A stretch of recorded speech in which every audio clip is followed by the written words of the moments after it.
What's up, everyone? We're back with the Garang Teens podcast, and we're back for being away for almost a year.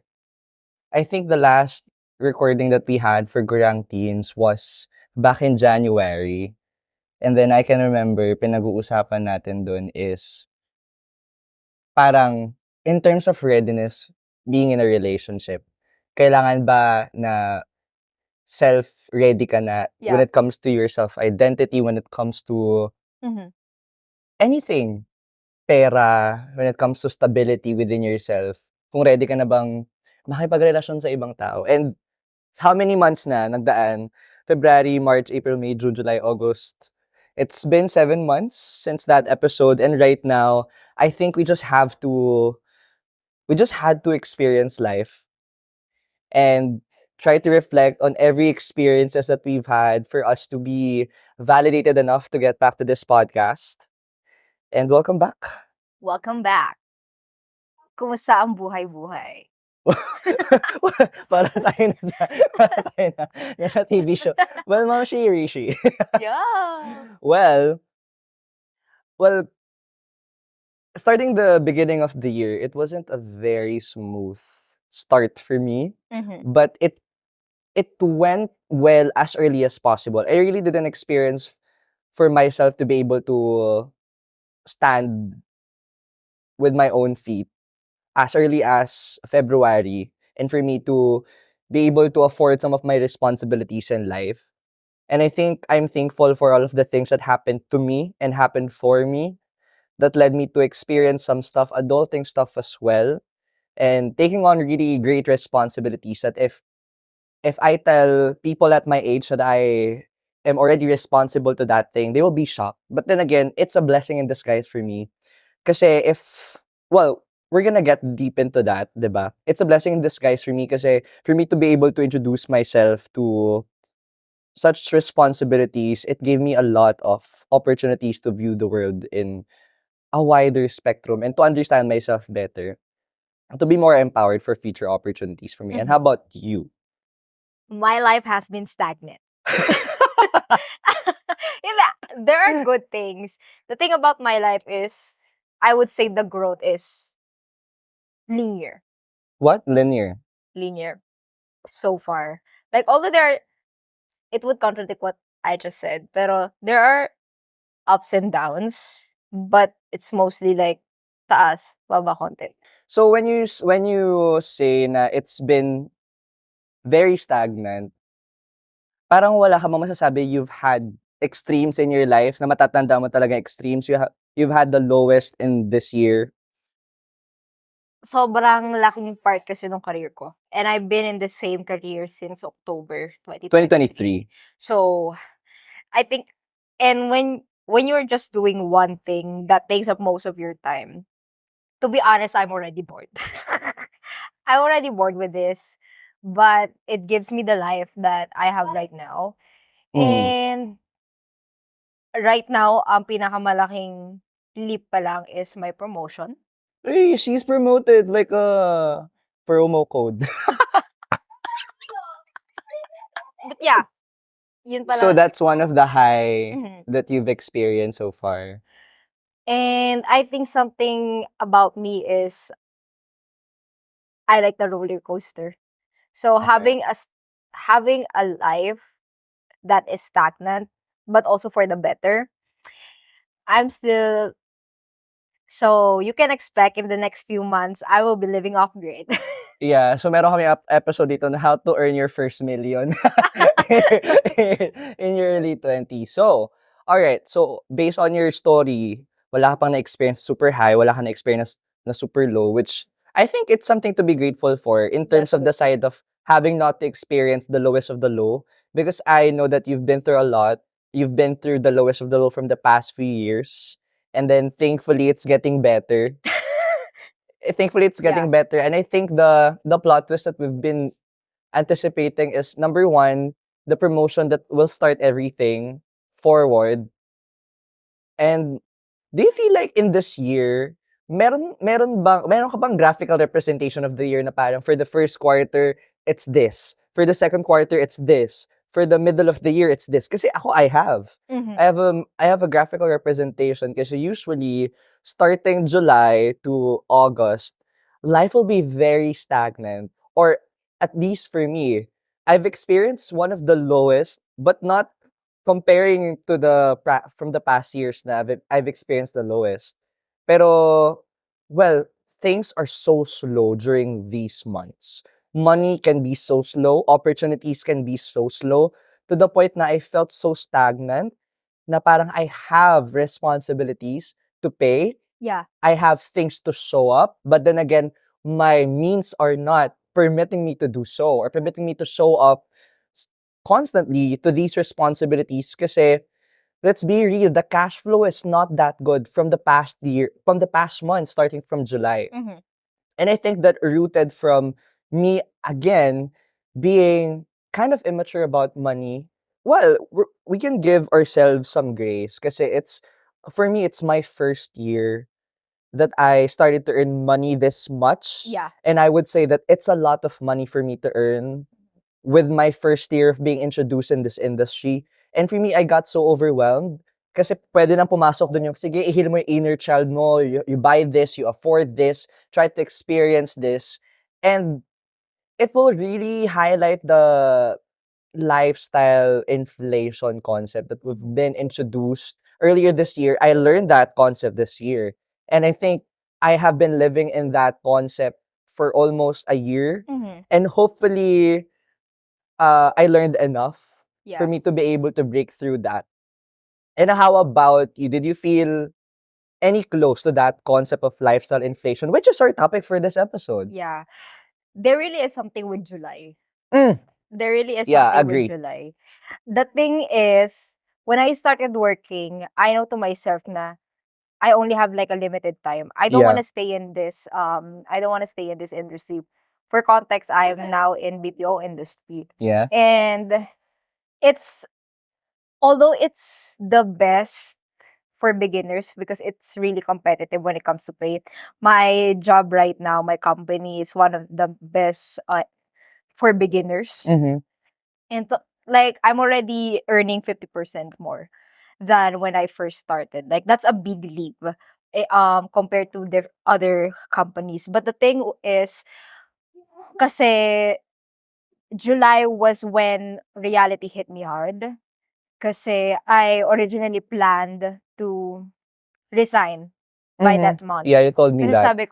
sabi ko, ayoko talaga sa industry na yun. Ayun ba yung time na na-feel mo na tired ka na sa stagnant life?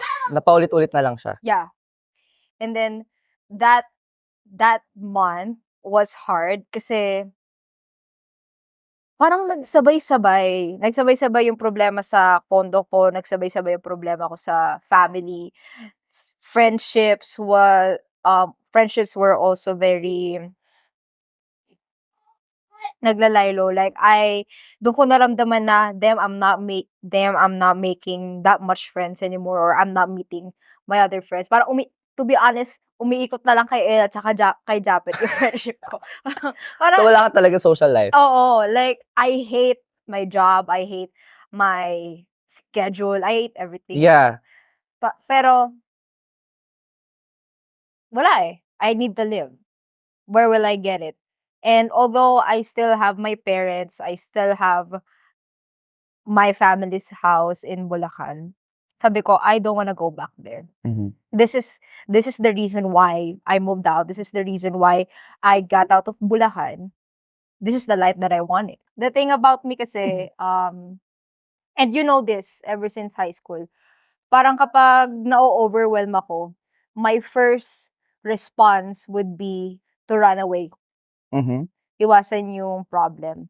But when it hit me, it's actually not July, it actually started at the end of May. Sabi ko, shit, hindi ko na kaya. Dun na pumasok yung pag-slow down. Dun na kita chinachat na, Japet, what do you think? Na Oh, should I yeah. quit? Should I continue? Yes. And one of the things na talagang tumatak sa akin na sinabi sa akin ni Japet is, take it slow. And at the time, hindi applicable yung pag-quit sa akin kasi nga, I just got regularized. Mhm. Parang na-regular ako March lang. So, at that time parang it was June. So, 3 months pa lang akong regular sa work ko, technically. So, parang wala, eh. And then everyone na nasa team ko at the time, nakakuha na sila ng promotion. Sabi ko, ako na lang yung nandito. And then sabi ko, what would be the action plan? Magko-quit ka ba or will you stay in this life na hate mo? The project that I gave to myself was do it for the next 100 days, which is 3 months. Mhm. Now, be consistent with your work. I'm doing good with my performance at the time. Talagang bawi lang sa attendance. Yun, kasi parang 'pag ayoko talaga a-absent ako. 'Pag kulang ako sa tulog, a-absent ako. Sabi ko, bawasan mo. Unless you're physically ill, that's the only time it's excusable for you to not go to work. And yeah, tapos by August, dun na binalita sa'kin nung new TM ko, which is what, 2 months after. Yeah. Siya na yung namimilit sa'kin na tanggapin yung promotion. And then yeah, by August, nagsabay-sabay lahat ng offer. Nagkaroon ako ng offer for work from home. Nagkaroon din ako ayan na nga yung offer ko for promotion. So parang what I took from what you told us is you just try to give yourself time to dip on it and do the best that you can Yeah, and to give it another shot. yeah, Kasi parang things are really not happening for you or to your advantage kasi maybe it's still the mediocre version of us yeah. that's trying to be there. But when you decided na, sige, I'm gonna give it another 3 months, I'm gonna give it my all in terms of at least for attending work as consistent as possible, things might change.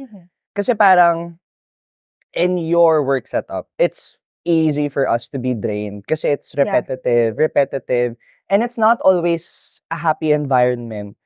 Diba? It's kasi you've been receiving calls na not all the time calls are not there to say thank you. But it's a very stressful work environment for It you. is. Tas parang I think that's one thing that we can learn. And I'm also doing that for me right now. Nasabi ko, since I hit a very low point when it comes to money, personally not in my family because the cash flow in the family is good, but personally for me and my own expenses, I felt so undercapable because of lifestyle inflation again.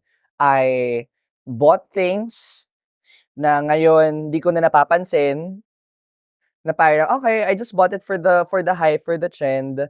I took responsibilities, big of a responsibility. Let's say, for example, paying my tuition fee. Next, of course, buying yourself subscriptions, affording to go to places, dining out from, weekly. So parang it offered you a great amount of expense, but it takes away the responsibility na, okay, you have to refill your cup again. And then once that I realized na parang, okay, this is freelance work. It's not always consistent. It's not always there. Kaya nga sabi ko kay Rishi kanina before we recorded, in the freelance industry, it's easy for you to earn much, but it's hard for you to find clients. Why? Because there's a lot of people that can do that specific service that you do. But one thing that you can bank on, number one is connection. You have to introduce yourself to people that will like you for who you are and will like you for your work. And I think I was gifted that, and I'm thankful for that. I'm thankful for the people that trusted me. It just so happened that the world really stopped in the middle of the year. That's why I really felt lifestyle inflation to the bones. Na parang ngayon, sabi ko, I've learned from YouTube videos that I've watched and from listening to myself, na sabi ko, okay, earn a lot again, but make sure your lifestyle will stay the same as much as possible, as long as you can, before trying to upgrade. Kasi that will really hurt you so bad. And on your side, since you already told the podcast that you've been promoted Yeah. and you started to earn 50% more, Kasi 'di ba lifestyle inflation in terms of the definition, ChatGPT ko 'to, it's spending more as you earn more. Yeah. Parang it doesn't give you an opportunity to build wealth, to Mhm. save, and to invest. So parang the thing that you felt before as a broke kid, you still feel that same thing even though you can earn 6 digits a month or even like 7 digits a month. Because kapag sinasabi natin heal natin inner child mo, okay, you earn 100,000 pesos, good amount to ano, for a down payment for a car. Yeah. And then you bought yourself a car, dahil mo problemahin, maintenance, gas and everything, pag nadisgrasya ka pa, insurance and everything. So it takes a lot of money from you, and that's a lifestyle that it's super hard for you to sustain, especially, number one, when you're coming from a non-stable work, or when you're coming from a work that doesn't permit you to do other work, even though it's a stable job. Yeah. So let's go back to that. You are that person in this podcast na you're earning stable, but it kind of doesn't permit you to earn from other stuff. Yeah. So what's your take on lifestyle inflation in terms of being an employee naman in that field? First and foremost kasi, the thing about lifestyle inflation is it already had this negative connotation na, oh, lifestyle inflation, it's negative because it's about people na talagang nag-level up sa buhay, and then at some point, they hit a plateau, and then all of a sudden, they can already sustain it. In my case, lifestyle inflation is necessary for me. Because at the time, when I started working, for context, I borrowed money from my sibling just so I'll be able to move to Manila. Kasi mahirap pagsimula na ang meron ka lang is for deposit and advance sa titirahan mo. And then, hihintayin mo na yung Sweldo mo. unang cut-off mo para sa Mabuhay. groceries mo. It's not like that. It took a bit of fortune for me to be able to live the first 2 weeks of my life in Manila. And really, I already had my priorities at the time na parang once I managed to save enough, babayaran ko agad yung utang ko so I can cherish my salary. So nabayaran ko yung utang, pero nung it was during, because I was hired October. So it was around the holiday. So ulan ng bonus. Although nabayaran ko yung kuya ko, I still have excess money. And dun na papasok yung scarcity mindset and then the lifestyle inflation. The thing about scarcity mindset, nung nakuha ko na yung pera, like sobrang higpit ko. Pero at the same time, ito yung ina-explain ko kanina kay Japet na when you've been eyeing on one thing or one situation or anything that will cost you money, and then napag-ipunan mo na siya, and then you got the money, and then you realize na this is too much for one thing. Just for Mm-mm. one thing. For example, the shoes that's worth 12,000 pesos. Like, 12,000 pesos for a shoes is too much. Yeah. And then, what you will do with the 12,000 pesos na meron ka na, you've been saving it for, let's say, a month or two. What you will do instead is sa 6,000 pesos, bibili ka na lang ng cheaper alternative. And then the other 6,000 pesos, you're going to spend it on somewhere else. Ang ending, hindi mo nabili yung gusto mo, and then you will also realize na hindi rin maganda yung alternative na binili mo. So, ayun yung nangyari sa akin. Pero, going back to what I said na lifestyle inflation is necessary for me. For the first 3 months of my job, I tried to save as much as close to 50,000. 50,000, not 50,000, but 50% rather. Mm-mm. And it was good for the first 3 months. Because I get to save, I get to pay my debt. Hanggang nagkasakit ako. Nagkasakit ako, te! Ikaw ba? Nagkasakit ako. March siya nagsimula, tapos April siya, parang doon ko na naramdaman ng sobra. Ay, di ko na sasabihin ko anong sakit. Doon ako nadala na sabi ko, hindi sustainable na lagi akong magtipid para sa sarili ko. I have to invest. And that's when I started going to gym. I started buying better food. Kasi talagang mas mura talaga yung mas mura talaga bumili ng frozen, mas madali lutuin. Yeah. But then, nung nagkasakit ako, dun ako nadala. Like, 'cause the thing about my work is although meron kaming allowance for medical emergencies, I was already planning to use that for first sa sa salamin ko. But ang nangyari, I needed to use 50% of that just for the medications. Mhm. So, dun ako nadala na sabi ko, I need to already upgrade. Hindi puwedeng all the time magtitipid ako For tapos yourself. tapos ang kapalit nun is my health. And then I also lived, for a bit of time with the same clothes. And dun ko hindi naman sa necessary bumili ng clothes, but the thing is, you also gain confidence from it, eh. Yeah. So, nung sabi ko paulit-ulit na lang, and I also want to I'm not a trend follower. Hindi I set my own trend. She's a trend rebel. Yeah. But the thing is, sabi ko, repetitive na. I want something new. And then that's when I started, and now it's better. I like my clothes more. So that's a great lifestyle inflation as compared to mine. Kasi parang ako, I was talking about lifestyle inflation in a very negative field. And for you, you talk about lifestyle inflation. It's something that you have to do for yourself to be able to experience better in terms of investing in yourself. Kasi Yeah. that's also a concept of lifestyle inflation for her, not for me. Na parang it did her good, it did her better because na-realize mo nga, if you're not really investing on your health and the way that you feel about yourself, it's gonna take a toll Yeah. on how you show up for your work, how you show up Mm. to other people, how you show up to different places. And I think for our listeners out there, that's a very reasonable and that's a great way to upgrade your life. Yeah. Not for me though. For me kasi parang, well, one thing, these are the reasons why I really tried to upgrade my life to the best that I can because I was able to afford to.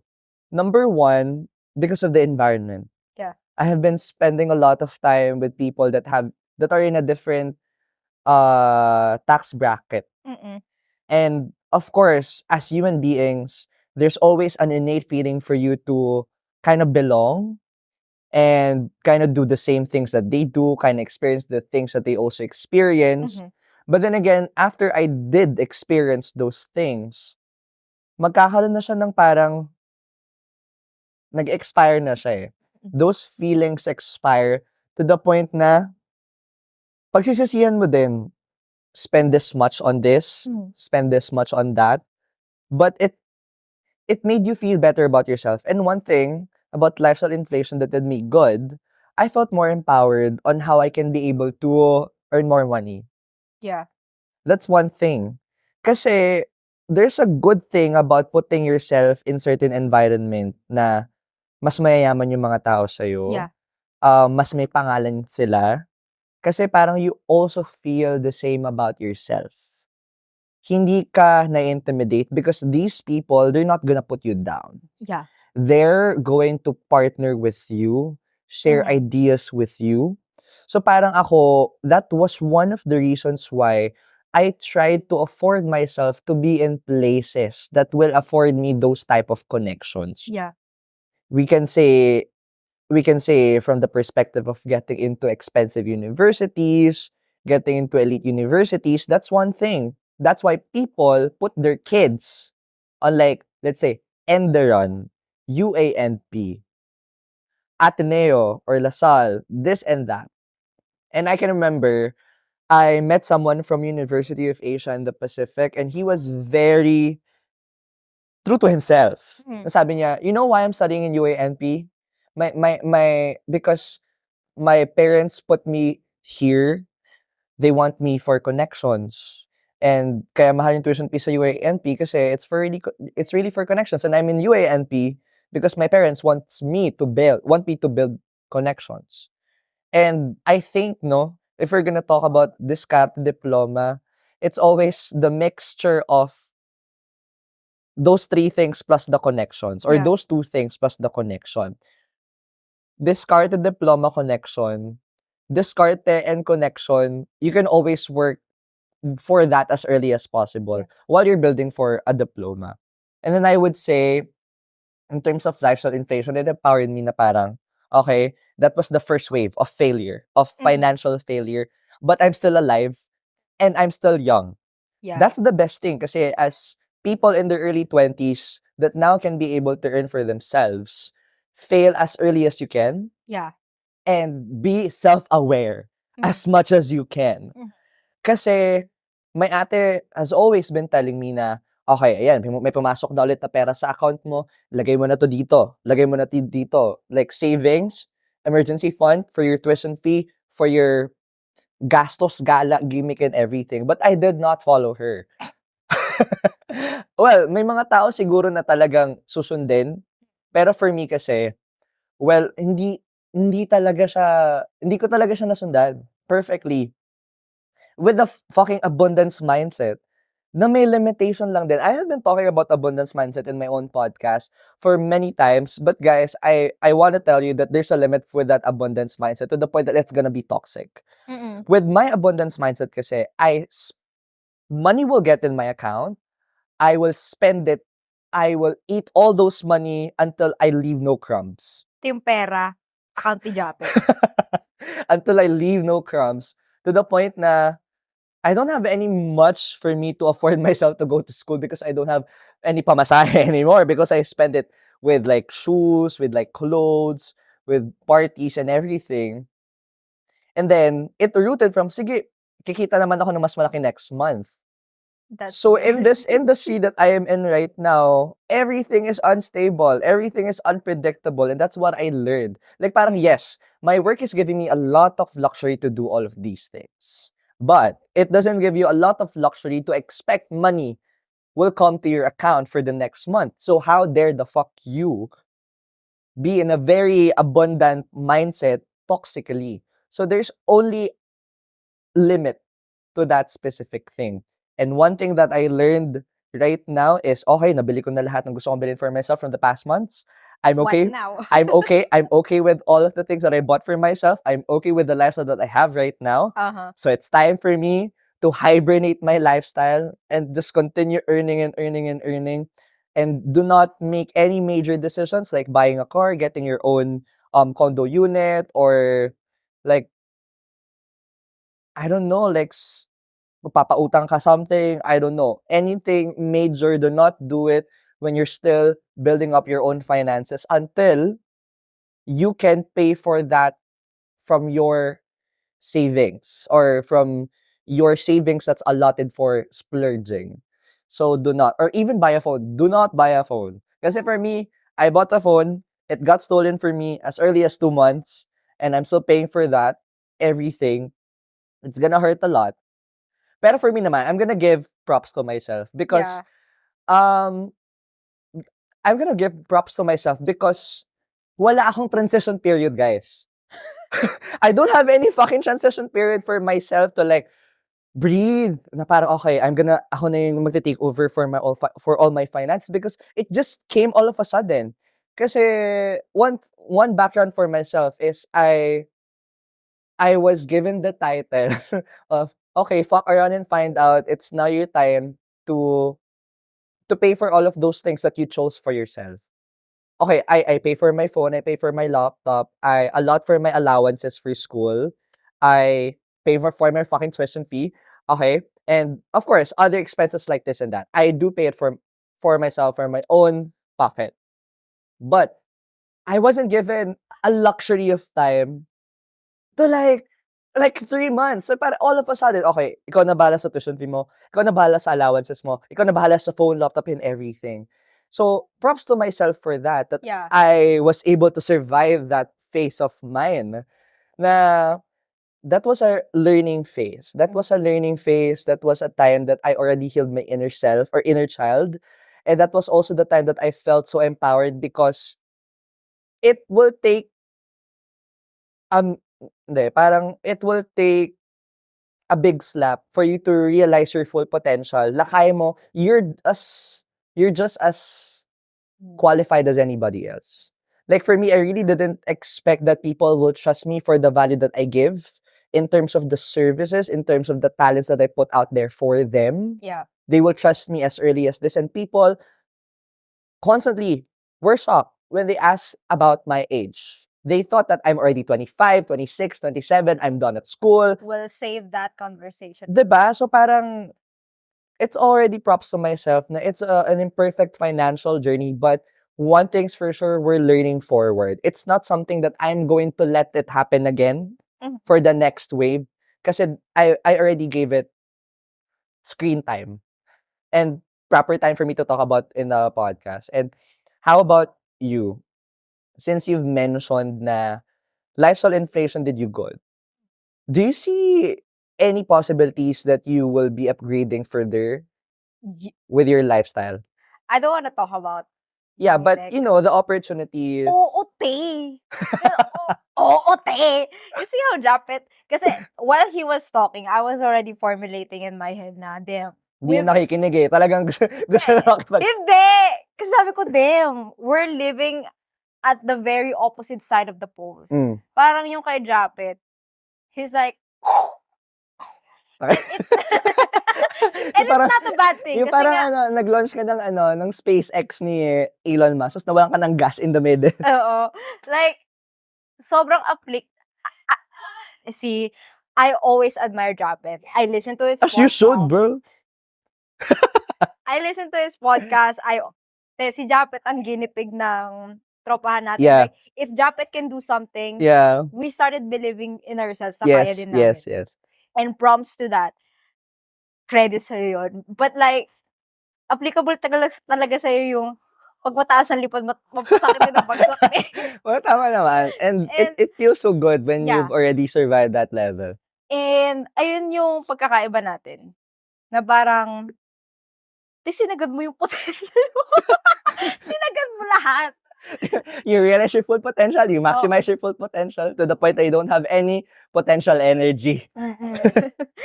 And the thing about me is, I held myself back too much. Or you've been very calculated about every move. Oo. Because it's just me. Wala akong ate adet. I think that's also the difference for us. That's why Oo. parang it helped me to do things kasi I have a safety net. But for other people, they don't have any safety net. So Yeah. for me kasi fuck around and find out. For other people, fuck around and die. Yeah. 'Di ba? And that's something about me. Totoo yung sinabi mo na kung pipiliin ka diskarte or diploma, connection talaga. Yeah. I think that's the first thing that you can bank on. Connections, followed by diskarte. And then kung hindi pa agad-agad yung diploma, Yeah. huwag mo madaliin, pero it might come, it will come. If you want it to come, then do it for yourself. But that's the easiest thing for you to do, is to build up connection. Kasi dun din naman nagsimula lahat ng mga nepo babies. Yeah. Like, Donald Trump was then introduced by his father sa mga business partners ng tatay ni Donald Trump ever since he was a kid. And then, nung lumalaki na sila na lang din nag-uusap. Sila na lang din yung nagpa-partneran sa isa't isa. And parang, these people can pave their own way to find some people that will help them, give them value. But then again, if they already know someone in their close group that can give that specific value that they're looking for, why would they try to like rummage through the forest, diba? So that's important when it comes to talking about lifestyle inflation.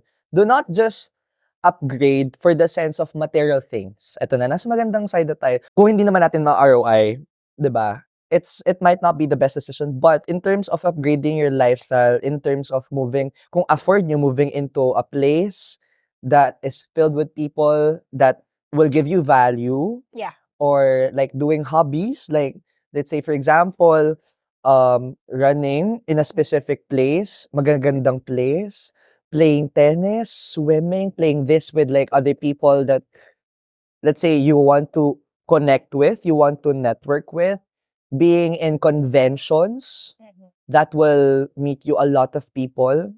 So those are the things that you can spend for kasi it might be destiny working for to your advantage at Yeah. that time. You just have to show up.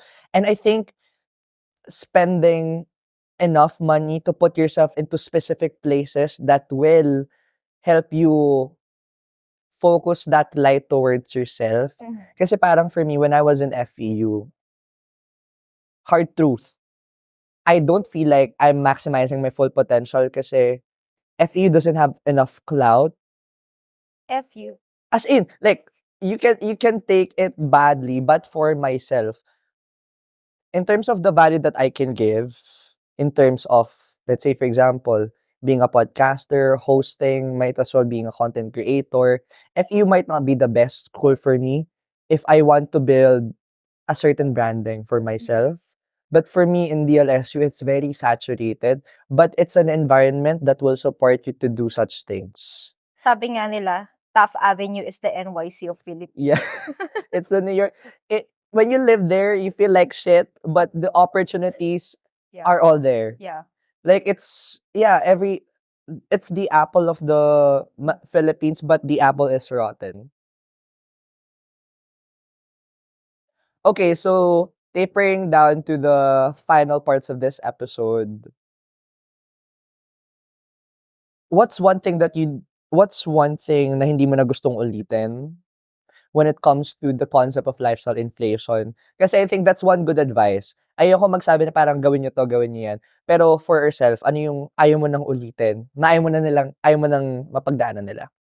Material things talaga. Like, if you have the money to make gala, if you have the money to party, I don't mind partying. If you have the money to discover places, do it. Pero material things, hindi talaga. Like, okay, It's because challenging. I learned this thing where it's called hedonic treadmill, where basically you are trying to buy everything that you thought will make you happy. And then, pag nakuha mo na, it will make you happy, indeed. But after a certain amount of time, you will go back to your baseline of happiness. I felt that kasi I moved into this condo na it has a gym, it Yeah, has she was a so excited until hindi niya na Yeah. ginagamit yung mga amenities. it has a swimming pool and everything. And then I was buying things. And then it came to me na it's the happiness will not last. Yeah. Pero when I started going out, I also had a challenge for me.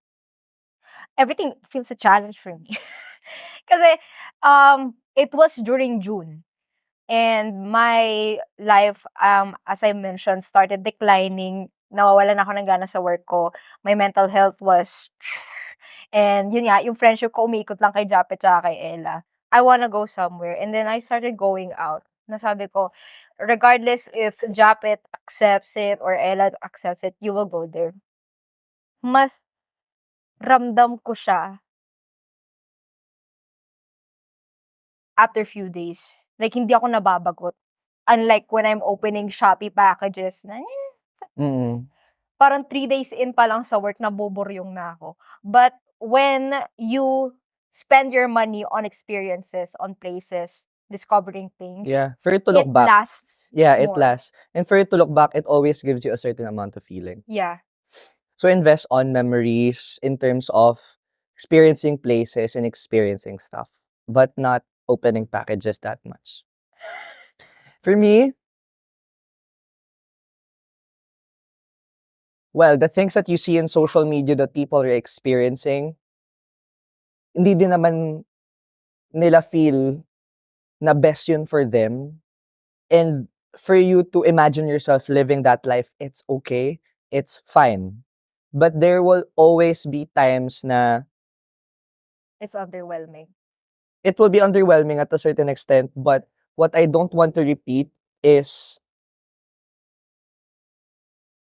spending money for experiences and material things, not thinking about the bills that I'm about to pay. I'm always setting aside bills. I'm always putting forward experiences and material things to the point na hindi ko na nababayaran bills ko on time. Sabi nila, pay your bills first, kung ano matitira doon, splurge it. And that's it. You do otherwise. Yeah, for this podcast episode. Because it's raining.